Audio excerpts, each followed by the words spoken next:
Foundations.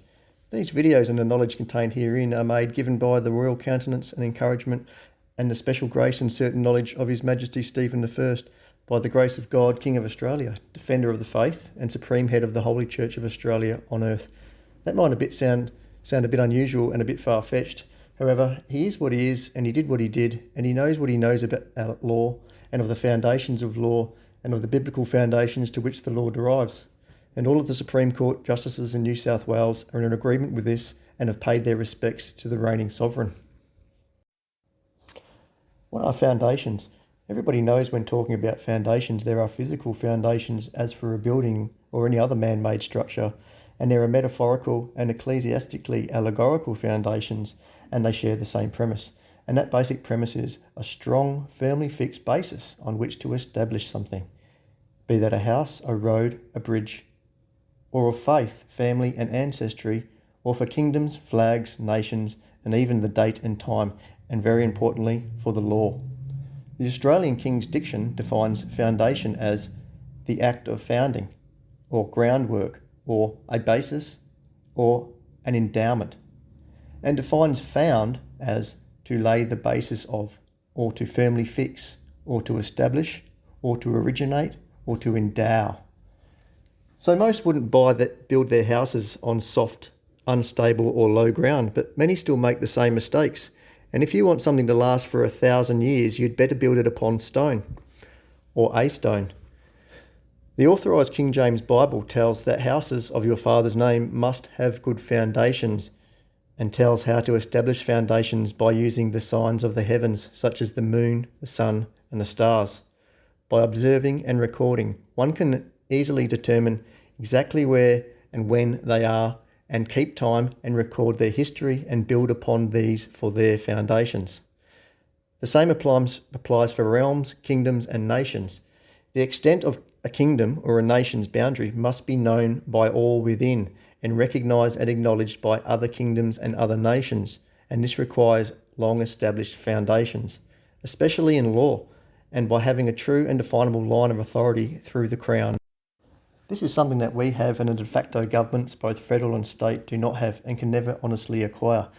This is also the case for de facto administrators of municipal councils across Australia. Just like the City of Rockingham, they only have false foundations that are made from many layers of lies and deceit, like their pretend coat of arms, with the seahorses and penguin. That does not represent a district, it represents the court-appointed receivers calling themselves City of Rockingham. And it really is the population's ignorance of all related matters that props up their house of cards and hides the truth of what they are and what is lying there beneath the surface waiting for the people to reclaim it. When anyone from local councils, governments or any other so-called officials say how and where they derive their power from to do something bad to you or take property or extort money from you or even lock people up, they will always quote an act of legislation or the section or clause, and that's where their explanation stops, because that's exactly where their line of authority stops. And public servants have been doing it for so long that it is virtually impossible to convince any of them, that their job and everything that they have ever done in their job for their entire career has been totally unlawful. This applies to anyone who is working in a position that currently has any authority vested in them by legislation. In doing so without a true line of authority and without the actual foundations of law that they think they are. They can no longer say or do what they could in the past prior to 1936, where they could define a line of authority for any of their actions which would derive from an Act of Parliament, which would have royal assent from the sovereign, who of course is the holder of the crown and thus a representative for God. If I was one of these people and I was told this, I would want to know and find out either way if it were correct, and I would resign immediately and beg for the public's forgiveness. They are going to great effort to hide our foundations in Western Australia, and even greater effort to taint our foundations and replace them with false foundations and a false alternate history that did not happen as they claim, which I will do a separate video about next.